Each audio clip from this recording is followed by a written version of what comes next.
Aiman, Kompas TV, Pak Didin. Kita adalah Pulau C. Minum air putih cukup.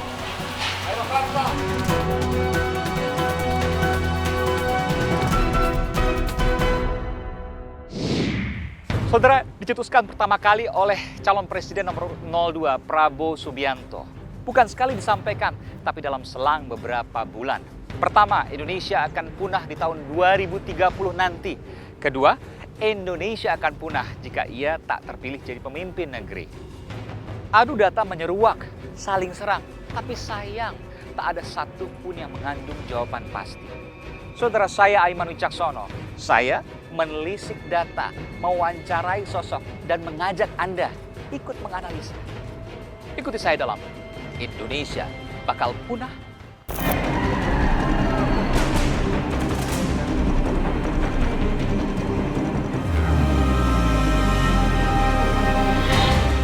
Kita masih pakai lambang-lambang negara, gambar-gambar pendiri bangsa masih ada di sini. Tetapi di negara lain, mereka sudah bikin kajian-kajian di mana Republik Indonesia sudah dinyatakan tidak ada lagi tahun 2030. Bung, mereka ramalkan harus memberikan optimisme pada rakyatnya.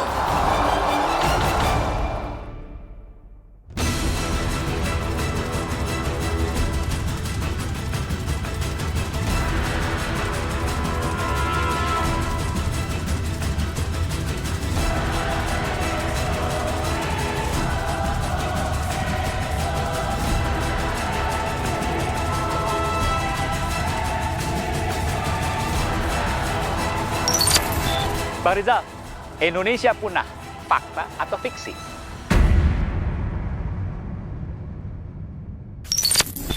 Tim Aiman mencoba mengumpulkan dari sejumlah warga yang kemudian ditanyakan terkait dengan Indonesia yang bakal mengalami kepunahan. Rata-rata mereka tidak mempercayai apa yang disampaikan oleh Capres nomor 02 Prabowo Subianto, tapi ada yang percaya, yakni emak-emak di sebuah pasar.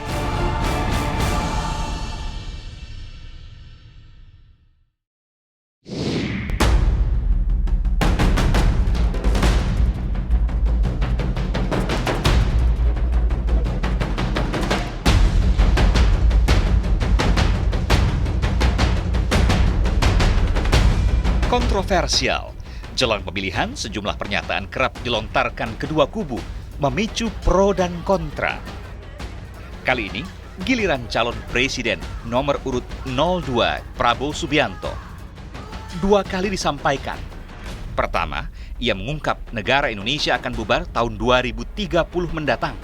Kita masih upacara, kita masih menyanyikan lagu kebangsaan, kita masih pakai lambang-lambang negara, gambar-gambar pendiri bangsa masih ada di sini. Tetapi di negara lain, mereka sudah bikin kajian-kajian di mana Republik Indonesia sudah dinyatakan tidak ada lagi tahun 2030. Bung, mereka ramalkan kita ini bubar. Pernyataan ini berdasarkan novel yang berisi prediksi alias skenario masa depan dunia, karya dua pakar keamanan dan intelijen asal Amerika Serikat, Singer dan August Cole.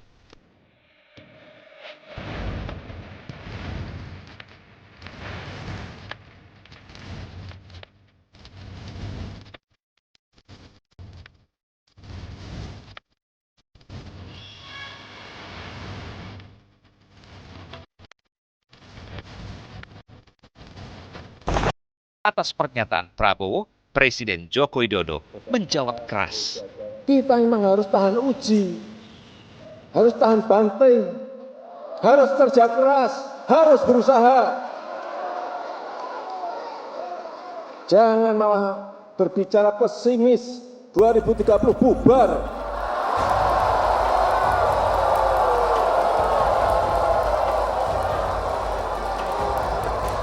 Pemimpin itu harus memberikan optimisme kepada rakyatnya.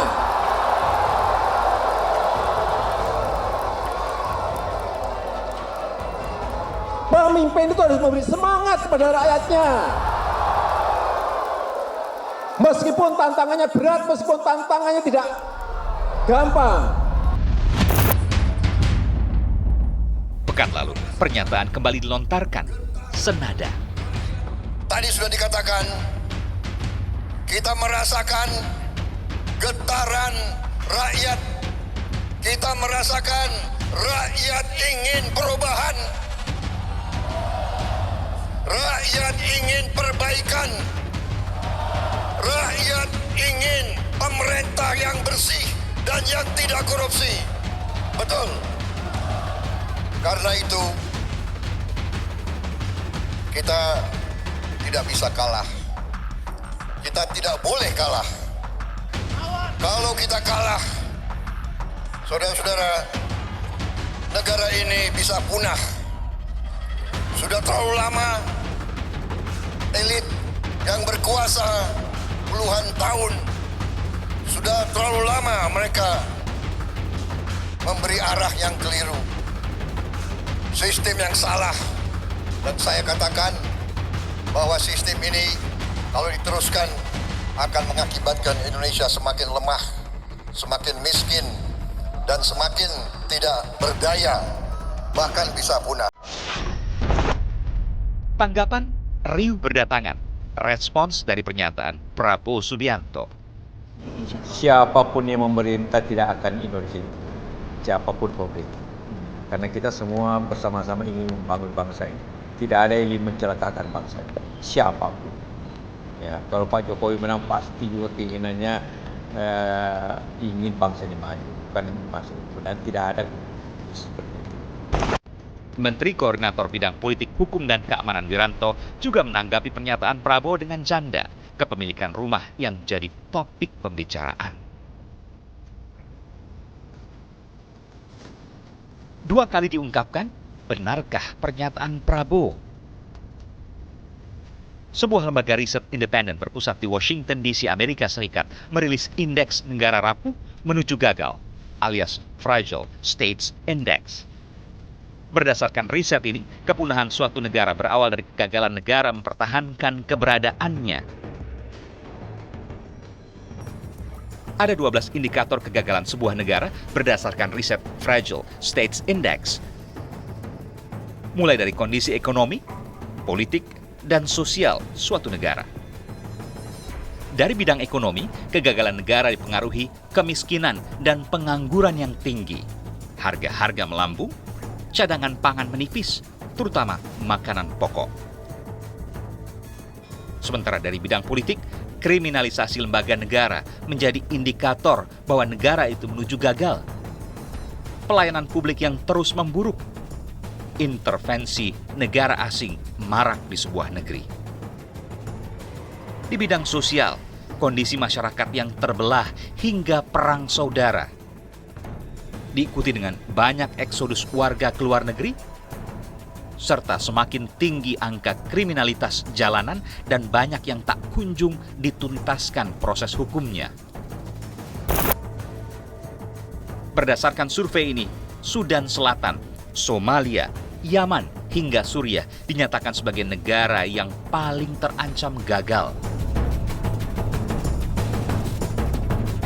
Sedangkan negara yang paling stabil alias sangat jauh dari resiko kegagalan meliputi Finlandia, Norwegia, dan Swiss.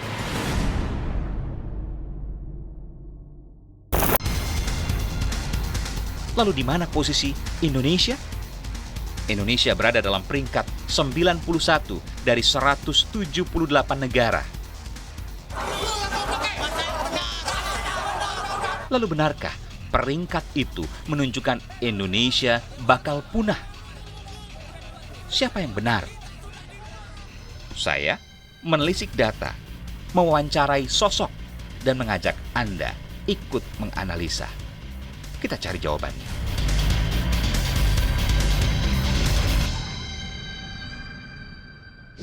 Bang Rizal, Indonesia punah, fakta atau fiksi?